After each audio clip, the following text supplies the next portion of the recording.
We all know that Back to the Future is a classic, bona fide classic, but is it a perfect movie? Well, my guest today, Sarah Daniels, she's a good friend and a fellow author. She is a guest on my show today, and she's going to talk about 4 reasons why she thinks Back to the Future is a perfect movie. So make sure you check this out. It's going to be a great episode. But before you do that, go into the description, click on that link for a free ebook. Download that fantasy ebook. It's going to be great. A lot of people love that. So do that. And then remember to like and follow and share and all of that fun stuff. And check out Sarah's links in the description as well. All right. Peace. Welcome back to Great Stories Change the World, where a science fiction author, that's me, talks about movies and stories and books and films and TV shows and all sorts of things with story, and reviews them and delves into what makes these great stories, because I believe, or maybe how they're not great stories sometimes, and because I do believe great stories matter. Great stories do change the world. They change individuals' lives, they change our perspectives. And so great stories change the world. And so today I have a special guest with me. I have Sarah. How you doing, Sarah? I am doing well. Thank you very much. Glad to be here. Good. Why don't you tell everybody a little bit about yourself, Sarah? Great. Well, I live in New Hampshire and I am also a writer. I tend more towards fantasy myself, although I do have a blog, forgedinfilm.org, where I write. I've had that for about a year now, and I write about movies and what God shows me in them. And Awesome. so I'm kind of working all alongside my fantasy series, which has been my big project, um, of working those blog posts into a devotional at some point. But that's kind of secondary to the fantasy series right now. So, but someday I'd like to see that happen. Awesome. Yeah, and I know I said science fiction, and I have written science fiction, but I've only published fantasy so far. So maybe that was unconscious wishful thinking on my part. So let's just get into you just a little bit here. What got you into writing? Like, how did you get into writing? Oh, well, I mean, I think I've always been into writing. I mean, I've always been a reader. I love stories, of all kinds, especially the kinds that really draw you in and make you like forget everything else that's going on around you. When I was younger, I always joke that I was like with books the way kids are today with their cell phones. It's like I always had to have a book on me everywhere I went. When I went to school, if I was going on a trip, if I was going to the mall, if I was afraid I was going to get stuck in line somewhere, I always had to have a paperback on me somewhere, and I'd always be whipping it out and reading. I got in so much trouble when I was in school because I'd hide books in my desk and be like, looking down like this. I got busted so many times. So yeah, I've always loved reading. And writing, I think, kind of just sprang naturally from that because, I got inspired by so many stories that I was reading. I was like, oh, I want to have my own stories. So when I was younger, when I was in school, I would write, little short stories and, things like that. But I didn't start thinking of writing seriously as something that I wanted to like pursue with my life until probably, oh gosh, well, let's say 10 years ago, and then really seriously, probably about 5 years ago. Like when I went to Got Realm it. Makers for the first time, and I Right. realized there was like all of these other like Christian fantasy sci-fi nerds like me. And I was like, oh, I could do this. I could go places with this. There's people that are interested in this kind of thing. So yeah, and that obviously has been an amazing opportunity for me just with networking and making connections, Yeah. and I've met so many amazing people there. And that's just been so awesome. And that has led to other opportunities to like I've been working really hard to try to learn how to be a better writer and turn out, a better product and a better story. And so I'm always willing to learn more, and I'm always willing to try to do better, to top my what I thought was doing good. Um, Yeah. so like I went to the Rhubarb Writing Academy, which was freaking amazing and like changed my life. That was just awesome. And then way before that, I read Alan Arnold's Story of With, which Right. was so good. I had just finished a manuscript. I think it was like 85,000 words. And it was one of the most like stressful, most frustrating processes I'd ever been in. And then I read The Story of With and I was like, oh my God, I've been doing this all wrong. I chucked the whole manuscript out and started all over again from scratch. And so that was amazing. And I've obviously met both Alan and Jim, in the time since then. And they've just been amazing, like mentors and encouragers in my life. And so that's been really awesome. And then, meeting people like you and getting connected with Paul. Like I got connected with Paul through Alan, so that was awesome.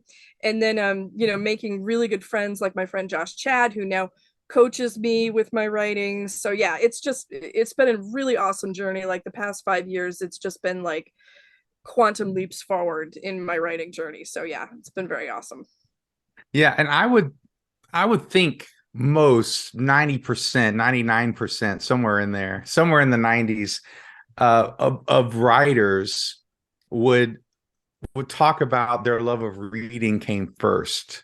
Oh yeah. I think for most of us who are authors, writers, screenwriters, whatever it is, it's the media that inspired us. Like something about the media, something about the books, something about the movies changed us in a way.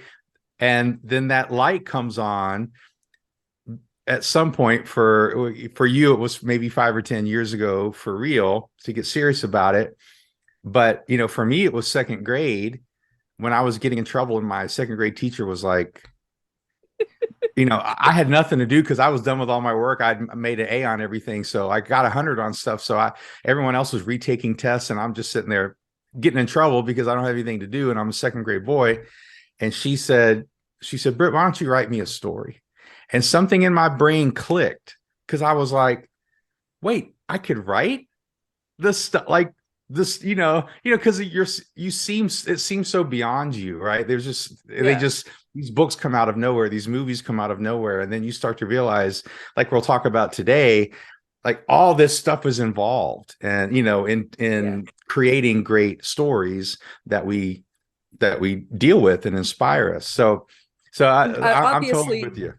no, yeah. I mean, obviously, too, movies was a huge part of that because I learned to read very early. I think I learned to read like around like age 5, and then by like Yeah, first grade, I was reading chapter books. But the writing part of that didn't come until later. But I would imagine stories, and in my playtime, I would act those out. And like first movie I yeah, ever remember seeing was Star Wars, the original. New Hope wasn't New Hope back then, but I that was the first movie I remember seeing. And so my brother and I would play with his action figures and we would come up with stories and act yep, those out and stuff. So that the idea for bringing a story out of your brain, that came much earlier than the writing itself, and yeah. stuff. And I think it was only when I wanted to kind of be private and not let anybody, see the stories was when I started writing them down, and stuff. Yeah. Those were first of all for my enjoyment only. So Yeah. Well, so talking about movies, I asked you what would be a movie you would want to talk about. So for those people who don't know, as she said, Sarah and I met at Realm Makers or associated with Realm Makers, and we've been connected online over the years, a few years now, and just struck up friendships and just it's been really good. And so I know she loves movies, and so I wanted her to be on. And so, what movie did you pick? Back to the Future. All right. So we're going to go over. Did we say four? We're going to do four. 4, yes. Okay. So we're going to do the top four reasons because there are probably other reasons. So we'll just say the top four. The top four reasons Back to the Future is a perfect movie. All right. So, but before we get into that, why don't you just talk a little bit about the movie? Talk a little bit about Back to the Future, maybe some of the history. I know you could probably do this for an hour, like I could, Oh because yeah. I've seen all the documentaries and done all the things Oh yeah. too. But so just kind of give a little background on the movie for everybody. Oh, I love this movie so much. It's just it's just so good. And I remember the first time that I went to go see it. I was 10 years old. And I mean, it's it's been my opinion for a while that I feel like 1985 was the year for movies. I mean, you look at all of the movies that came out that year, there were so many stone cold classics that came out in 85. Back to the Future, The Goonies, Clue, Fletch, The Breakfast Club, Brazil. I mean, I could just go on. There's a huge list of just like, yes. 1985 was just, for me at least, the year. It was just so good.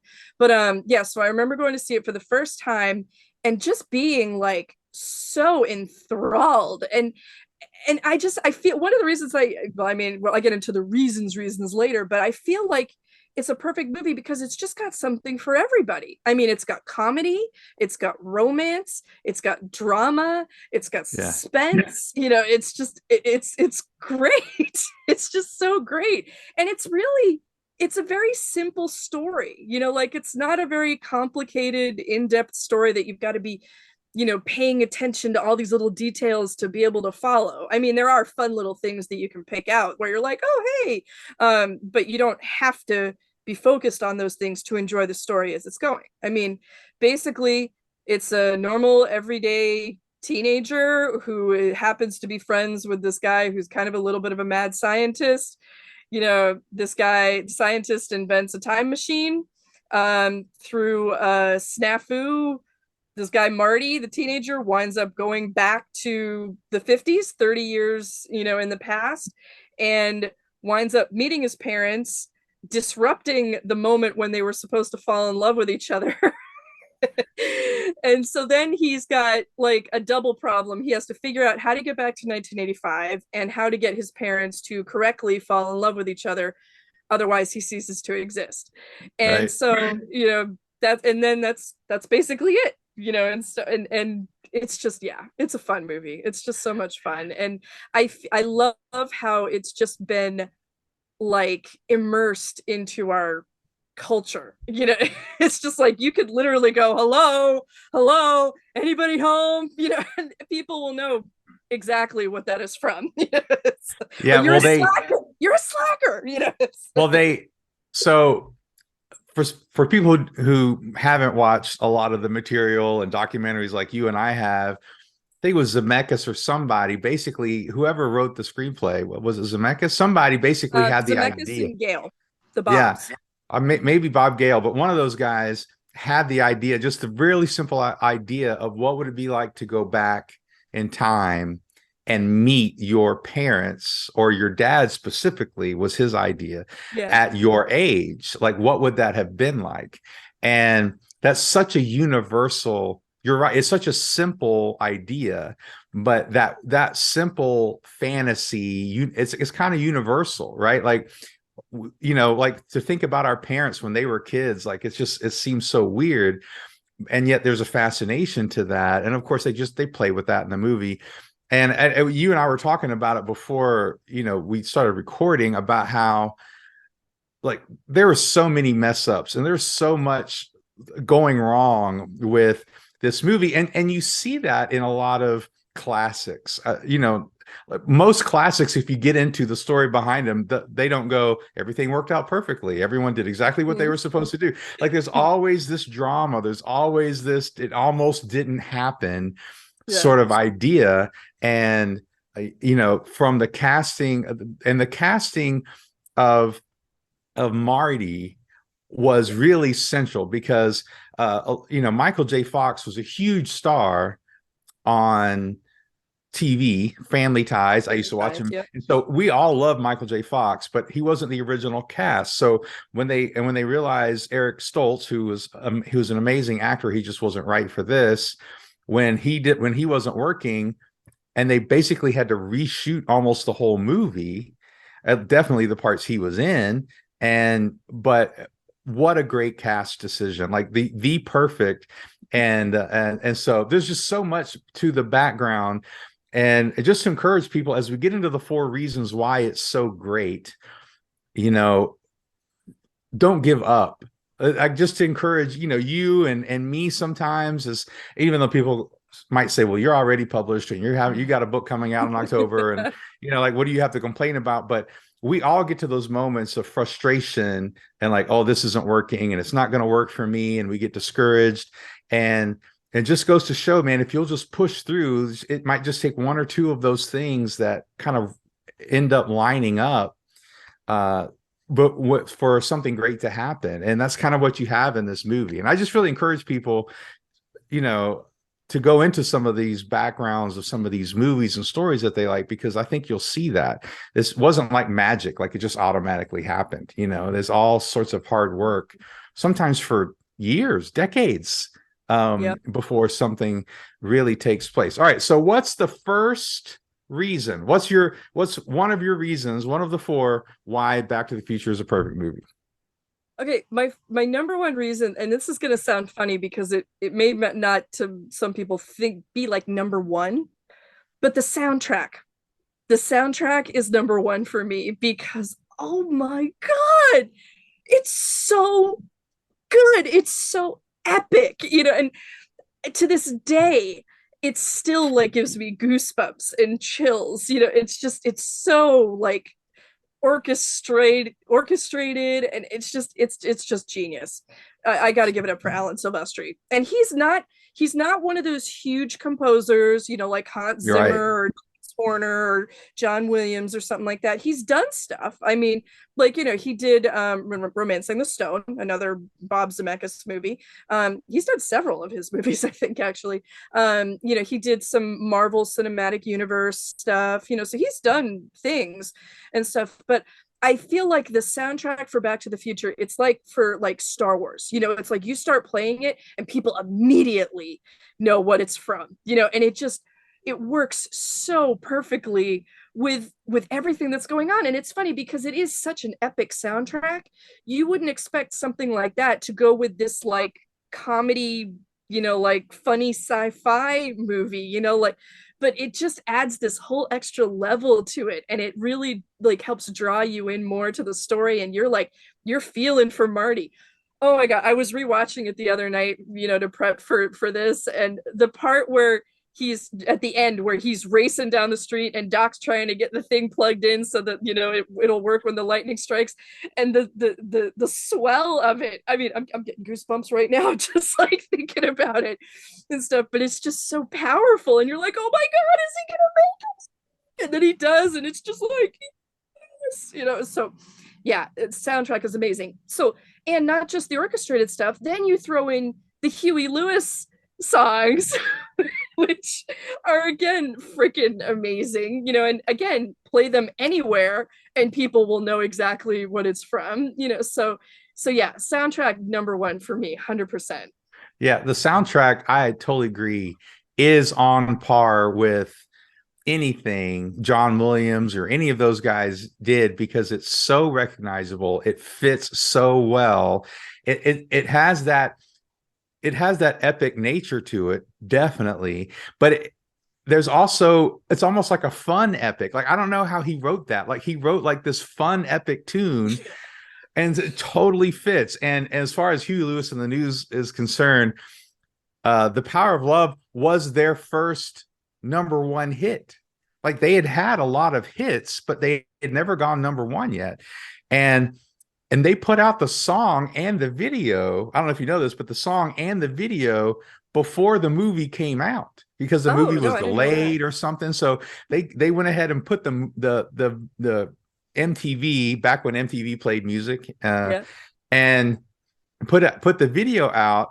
And so the song was a hit, and the filmmakers say they really believe that was part of what helped kick them off to such a huge opening Recognizable. weekend, is because it was basically a free commercial on MTV with a great song. But yeah, that sound, the orchestration, all the different themes that he came up with, and they're just used really well throughout all three movies. I mean, Oh obviously there's yeah, two other movies, but hugely. yeah, so And I really love good. Huey Lewis's cameo. Oh, it's the best. I didn't even know that was him, I think, until like 10 years ago or something like that. Oh And somebody no. like pointed out, I was like, oh my God, that's Huey Lewis. No, I mean, when I saw it in the theater, because I did too, We all did. When in the 80s, you saw those movies in the theater because you just, if you didn't, you were just not cool. Uh, Yeah. so, uh, but when he comes up as the old fuddy duddy, what's really funny about that, a lot of people don't know about Huey Lewis, is he was older. He was like in his 30s when they first started hitting it big. Like he had, so he was, for a rock star, he was a little older, and Yeah. so he's just making fun of himself. He didn't have That the was long hair or the pretty hilarious. looks, and so he's Oh, just kind of that's making fun of him. so He looked funny. like a regular Joe, Yeah, and yeah. so he would make fun of himself. He didn't take himself too seriously, and you saw that in their videos and all that sort of stuff too. So I agree, the music is a huge part of it. All right, what's number two? Number two, I would have to say the casting. I mean, like every person they casted it is just spot on. I mean, again, I'm with you. I love Eric Stoltz. I think he's a fantastic, amazing actor. All wrong for Marty McFly. Yeah, Yes. I was watching a video where Leah Thompson was remembering that Eric Stoltz had come to her once and said that he saw Marty as this really like dramatic, tragic figure because he's the only one that can remember this, like 1985 that he was a part of, and then he came back and changed everything and erased it, so he was just like depressed. And I was like, oh my god, no. And so oh my gosh, Michael J. Fox, Killed it. he could have been in nothing else ever after that role. It still would have been like that would have been everything. Christopher Lloyd as Doc Yes. Brown, so good. I mean, again, and he wasn't like a huge actor either. Like he's been in stuff, so he was recognizable, but he wasn't, huge. But I would say that's probably like one of his signature characters. He just did Well, it he was Taxi. He was in Taxi before right. this. So he Taxi. got his, and he was a kooky character in Yeah, Taxi. And so, but yeah, this was, and really it was kind of unique. People don't realize this now because there's a whole lot of movement back and forth between TV and movies nowadays. But in the 80s, if you were a TV star, you never did movies. Like you yeah. almost never did a movie. And sometimes you could translate your career, maybe could translate into the movies, for whatever reason. But for Michael J. Fox, a lot of people don't realize that he was doing Family Ties during the day and filming Back to the Future at night. I give And him like, props for that. I would have had a nervous breakdown. He was having like right? 2 hours sleep a night. It's just And like it's like he had personal drivers that would like wash him and stuff and feed him, because like he barely slept for like pick him months. up in a station wagon with a mattress in the back and he'd sleep on the way to the studio. and It's and of course, and I'm thinking like, well, when I was in my 20s, I could have done it. I could have probably, like, nowadays I'm like, no way. But so, and I would agree, Leah Thompson, the oh yeah. guy the guy that ended up playing Biff. Oh yeah, I mean, Thomas like, Wilson. Yeah, what he was else did he great. do? But he was perfect for this. He was Yeah, so he's perfect for this. absolutely. Crispin Glover is his dad. I mean, Oh, I think Crispin Glover, I think, is kind of a weird actor, but he he did this is. really well. He did the role really well. Well, So yeah. he's actually an amazing actor. He's just kind of a goofy person, and so he wasn't back, quote unquote, for the second two movies. Okay, so you say every, but what about Jennifer? Because they changed Jennifer. Do you think she was perfect casting, or how do I you feel did. about? No, I I did. actually I liked I her. thought I thought Claudia Wells was great, and I didn't like Elizabeth Shue when they replaced her. I think Elizabeth Shue is a good actor. I like her a lot and stuff. I just didn't think she was a good Jennifer because all I saw was Elizabeth Shue because I'd seen Right. her in so many other things. Her Karate Kid, she was like the 80s darling and stuff. So I couldn't see her as Jennifer. Like Yeah. I always say that's the mark of a really good actor is when you're watching them in the movie or the TV show, you're not thinking about anything else that person has ever been in because you're so focused on whatever character they're doing now. All I could see was Elizabeth Shue. Claudia Wells was an amazing Jennifer, and I know that she had to back out from the role because she was having personal problems and like her mom Hmm. had cancer and stuff. So Right. totally understandable. But I am sorry, I would have loved to have seen what she could have done with Jennifer. I agree. I think she was very engaging, and I think it was a great casting choice. It wasn't like they replaced her. and you went, oh great, I'm so glad they replaced her, Yeah. and I love Elizabeth Shue too. I think she did a fine job. It's one of those, you know how they kind of had to fudge some scenes to Yeah. make her work. But Like in part two, all that stuff that Elizabeth Shue had to do, like in her future house, and it felt goofy, and I feel like Claudia Wells could have maybe just, I don't know, done it a little, brought a little more drama, to that scene. It was almost like slapsticky, and stuff. So yeah, I would have, I'm curious to what that would have been like. well, I'm curious too, but I really do think that's the main problem with part two. And here's why. It's my least favorite. I don't think they were planning sequels when she got in the car. Oh, they weren't at all. And so they had to figure out what to do with her story Yeah. wise, because they hadn't planned on her. Like they wanted to keep the core of, Marty and the doc together. So they had to come up with goofy things for her to do to try to, all right. So I agree. Casting, we've gone over all the main, even the principal, just so many of the casting choices were just dead on. All right, what's number three? Script and stuff. I mean, oh my god, any script there where you're just pulling catchphrases out like candy, I Thank mean, you. like, so yeah, the dialogue, great. Like so many, like I said, hello, anybody home? Think McFly, or you're a slacker, or all of that stuff that you can just, great Scott, this is heavy. It's so many things that people just pull out of that, and you can literally say it anywhere to anybody today, and they'll know that it's from Back to the Future. But all of that aside, you've got a really good story happening here. It's very engaging and interesting, and again, funny and even tragic. Like, oh my God, do you remember seeing this for the first time when the Libyan terrorists shot Doc Brown and he was dead? Oh, I Like, know. I mean, you're like, wait, I thought this was supposed to be like a funny movie, and then all of a sudden it takes this horrible, like serious, dramatic turn, and you're like, oh my God, he's he's dead. Like he's like really dead. So that was like totally out of left field.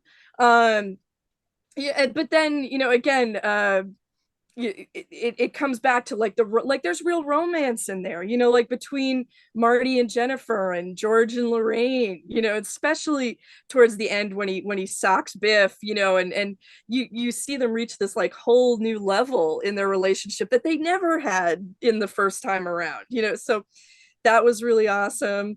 It's just a very clever script, and there's several things in there that I never saw coming, like the first time around. And it's funny, I've seen it so many times since then, it's hard for me to remember like the first time, all those things was like, oh my God, and like, oh wow, I wasn't expecting that to happen at all, and stuff. But it's just a great, fun, very well written movie, like I mean, people can say, like, oh, well, it's like didn't win, like an Oscar. It's not like, this movie and had this script and stuff, but it's just well done. It's just very well done. Well, so I agree, and there are a couple A of lot of reasons showing, why. not telling. Well, yeah, and time travel movies, in my opinion, are extremely difficult to do well. Yes. In my opinion, and the reason why is because it's difficult to deal with stakes. And what I mean by that is so many time travel movies, either nothing changes or horrible things happen, and some of this happens with Back to the Future too, or horrible things happen and you don't feel that they're really that horrible because you're like, oh well, they can just go back and change it, Yeah. like whatever it might be. And so it's really difficult, and it's difficult to get simple with it, like with time travel. Like it's difficult to get simple with it. And so, but also the stakes, and I think what makes this work is that the stakes were very personal for Marty. It wasn't like he was going back in time, and I've read the book by Stephen King, right? It wasn't like he was going back in time to save JFK, right? Like it's a great book, but it's not like he's going back in time to save JFK. He's going back in time. Well, first of all, it was an accident, And Mhm. then it was an accident that, so he's just kind of thrust into this situation. And it was an accident that he is, that he messes up the meeting of his parents. And the first kind of, what is it, the Nightingale effect or whatever, the Yeah, meeting the of a, Florence Nightingale effect. Yeah. and, but so all that's kind of a mess up. But then the stakes become, I have to get my parents to love each other. And that's a universal thing for kids. Hmm. Whether I'm not saying divorce, should never happen or anything like that. I'm just saying, like, for kids, they do want to see their parents in love. They want to see their parents connected. And, they don't, because what's the other option is that it's a horrible, toxic household, right? I mean, Yeah. they want to see that. And like I mentioned earlier, there's the fascination with seeing your parents at that age, like the Yeah. same mom that today is like, oh, she smokes and drinks and that's horrible. It's like the one, he's like, oh, you drink, you smoke, he's surprised that she's this kind of normal person with these normal flaws. And so all of What those was elements. I'm sorry, I didn't mean to interrupt. But what also was excellent with that was because I don't think Marty ever got to see his parents like really in love before. They Right. were always just kind of like together. So he got to see this romance and this like genuine caring and affection for each other. And then because he even says it's like, well, your parents, what do they like to do together? And he's like, nothing, and Right. so but by the end you see that they're not only like in love with each other, but they have this relationship where they spend time together and they do things together. They're off playing tennis and she's supportive of his writing. And, you can tell that they've really built a relationship and they didn't kind of just, like fall together like they did the first time. Well, and the first time that they fell in love was pity.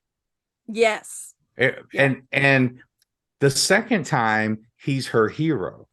And Yes. that's a different element. And I know people can think that's chauvinist or whatever, but it's a different element of, well, I feel sorry for him, so I'm in love with him. Like, oh, poor Yeah. baby. And I'm not saying men don't need that sometimes too. We do, but it's a different element of, oh, he's strong, he can take care of himself, and he loves me. And that's a totally different sort of element. And you're totally right. They have that change at the end where you see that difference in their relationship, the difference in his brother and sister. Yeah. It flows into everything. And while among this backdrop of very creative and silly, in some cases, science fiction stuff, and the flux capacitor, and like they just kind of make it up. And Yeah. Yeah. there's a lot of fun science fiction, but it's fun, and we like it. And so those elements just kind of add decoration. But I really do think a lot of people need to realize, and I have to realize when I'm a writer, that what's going to get people hooked in are those sort of personal stakes, but because even in the Stephen King book, with him going back in time and trying to do all that stuff, it was the effects it had on his personal life that made that book interesting. you Hmm. know because we know JFK died. I mean, like, it's not like for us, it's not this huge deal, and it's so separate from us. But to see him personally, how he deals with that as a character, and that's what it always comes down to. It comes down to personal stakes, characters, caring about each other, stuff that matters, even if Yeah. it's silly. And so I agree. They just did a great job simplifying the story and putting the right amount, like recipe wise, of Yeah. romance. But think about what a great, like, instead of him having a romance, like, usually the main character is the one that we want to see have a romance, but Yeah. it Yes. totally works that it's his parents. Like, it totally Yeah. works. And so they just made it work. And I think it's a great thing. All right. So what's number 4? Okay, so I'm not sure what the right word for it would be, but like the direction slash production design, I guess. Just the whole look and feel of the movie, like the design of the time machine, the DeLorean time machine is brilliant and has been replicated a thousand times. You see it all over, in Ready Player One, you see it everywhere, and stuff. Just the way that they contrasted 1985 to 1955 in the town square, you know and then like even the direction that Bob Zemeckis had to make like the hard choices, like filming for 2 months with Eric Stoltz and then having to make that really difficult decision, like what, this isn't working, we need to get rid of him and really try hard to get Michael J. Fox. So I just love the care that was taken, because there's such little details when you're watching it that are just awesome. And even the thing, like he's in the middle of the 1955 town square and the clock starts ringing, which as long as he's been alive has been a dead clock, and it freaks him out. He's like, what? I think like it's almost like that more than anything reminds him that he is not in 1985 anymore. And then when he goes and changes everything, you see all those little details, like it's not the Twin Pines Mall anymore, it's the Lone Pines Mall. you know and all of those little things that he goes back and affects. But I love the care that was taken, and it really feels real. It's funny, you watch another movie, like say like American Graffiti, which is supposed to take place in 1962, and that's a great movie. I love American Graffiti, but the cinematography for that and stuff, it looks, forgive me, George Lucas, it looks kind of grungy, and stuff, if for lack of a better word, and stuff. But you watch Back to the Future, and everything's like pristine and new, because he wanted to contrast how nice 1955 was and how much the town had like deteriorated in 30 years, where the town square is all junked up and everything's, like there's a porn store on the corner, and stuff like that. So yeah, I love the direction and the production design and everything that they did for that. Costumes, everything was great. Well, and that was, going back to story, at least that was another part of it that was ingenious. Is a lot of people don't remember this, especially if you weren't living then, or you wouldn't remember it. But the 50s and oldies music, like that stuff was very popular in the 80s, because it was the parents of the teenagers, like my parents, who grew up with that stuff. So this hit for parents and kids and teens in the 80s. And that nostalgia is a very, very powerful thing. Nostalgia to the point of we're literally talking about a movie that's almost 40 years old. It's just talking about all the great effect that it had on us, and my kids love it. My kids love Back to the Future. They love the whole series. But I absolutely agree that details are so important for movies, because they're not conscious a lot of times. In other words, it's not like you stop the frame and go, oh, let's check out the fireplace and all the pictures on the unless they focus on stuff, like you don't see close up the details, but it all kind of gives this atmosphere and the coloring, and it all has to work together. And that's another reason why Eric Stoltz and his sort of choice of interpretation of the character wouldn't have worked, because the rest of the movie was going to sound and look fun. The rest of the movie was going to be like interesting and goofy and and slapstick, which Michael J. Fox obviously proved he could do. And so all of those elements have to work together. And that's one of the things I love about looking at movies and what makes a great movie, because so many of those elements have to work well together. It's not like it's not just a great script. But I will say this, that again, I can't remember which Bob it is. I should have done my research, but whichever one it was that said he had this wish or thought, what would it be like to go back and meet my dad I think that at was that Bob age? Gale. And that it's a personal story now, even though now, I mean, yes, there's the skill of writing and you got to do all this sort of stuff, but the best stories to me start out with, I'm telling my story a little bit. I'm actually telling what I would want to have happen, my fantasy, my wish, and then just kind of build off of that, because when you do run up against resistance, when you do run up against conflict, if it's not personal to you, you'll quit, Yeah. or you'll half do it, right? Or you'll just phone it in to get it Yeah. done. But Hmm. when it's personal to you, when the story means something to you on a very personal level, like Star Wars did for George Lucas, like Hmm. there's the only reason he gets that made, no one thought it was going to work, you know. Hmm. And he was like, no, I think this is my thing, this is what I believe in, for all sorts of different reasons. So, but yes, I agree that the overcoming and the look of it, the feel of it, Yeah. the pacing of the editing, the editing wise, the pacing of it is, again, well done. Yeah. I mean, one thing that was very cool for me was back in 2004, I was out in California, and I got to go to Universal Studios, and I decided to blow my wad and I did the VIP tour.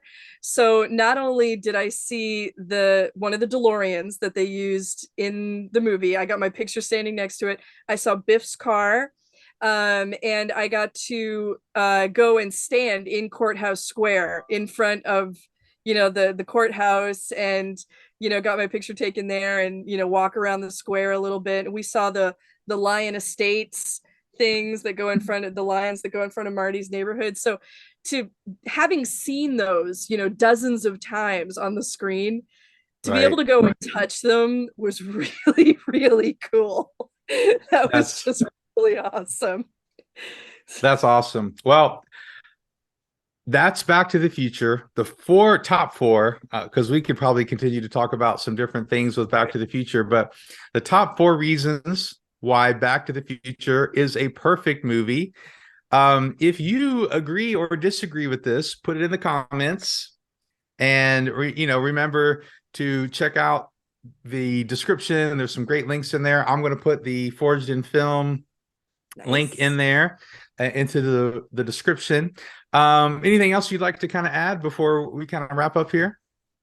Just one more thing. I think it's a testament to the power of love for this movie, the fact that they've got a musical based on it that's getting some really rave reviews and doing very well for Is it out itself. yet? Is it out It's yet? out, I think, over in London and possibly on Broadway. I'm not sure and stuff. I know Yeah, that it's I've seen definitely getting ads. hype. Yeah, I've I've seen seen ads ads. too. Yeah, I've seen ads, and they were on, like, they did a number on the Today Show Oh from it, yeah. I think. But yeah, I mean, it's hot. It's hot. So I think that's a power to the testament, a testament to the power of this movie. And again, Alan Silvestri's soundtrack is in the musical. I mean, Is it? they're oh yeah, they're using it. They used Huey Lewis's Power of Love and stuff. Oh yeah, big time. I mean, if I did, I don't think they did, but if I did a musical based on Back to the Future, I would only use Huey Lewis and the News songs. I would only use their songs. I don't know how I would make that work, Hmm. but I would comb through their very large catalog and find songs that would fit the moments that I Like wanted to like do. Mamma Mia did with ABBA. I I loved that. I thought that was great.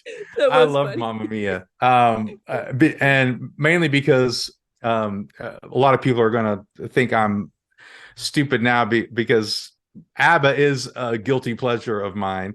ABBA's Um, freaking awesome. Okay, so Fernando, Super Trooper. I I'm was all just about gonna ABBA. say Fernando. Fernando, it makes me laugh. It's so silly. Like, it I makes love me what they laugh, did in Mamma Mia too, and share. but I loved it. All right, so let people know where they can find you. Forged on Film. Where do they go for that? Forged Forgedinfilm.org. Forged That's in where Film. Sorry. I usually post like a blog a month, so definitely keep checking back because I'm always putting something new on there.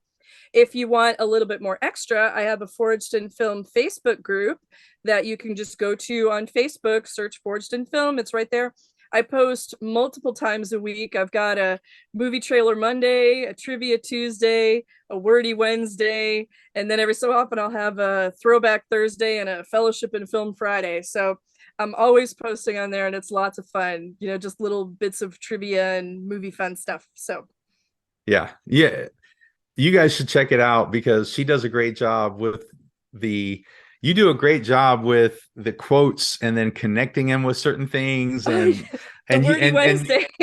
and you're better than me in a lot of ways at the trivia. I know some, especially about some movies that I've done some deep dives on, but you do such a great job with a lot of the trivia. So she does a great job with that, of connecting with a lot of these sort of ideas and talking about them. So if you love movies, check it out. And Sarah, this was awesome. Yes, I had so much fun. I love talking about movies and this movie in particular. So thanks so much for Right. having me on. It was great. Right. Well, we knew it was going to be awesome, right? I mean, we already knew that, right? Yeah. I mean, we've done Yeah. enough. If you ever want to check out some, what else did we do? We did Oh, Never Ending well over at Story, Men in the Movies, Men Men at the at the Movies Movies. Yeah, podcast. We've co-hosted on that several times. So we did Lady Hawk. We we did did Lady Hawk. That was the other one. yep, That was the Never-Ending other major one. Story.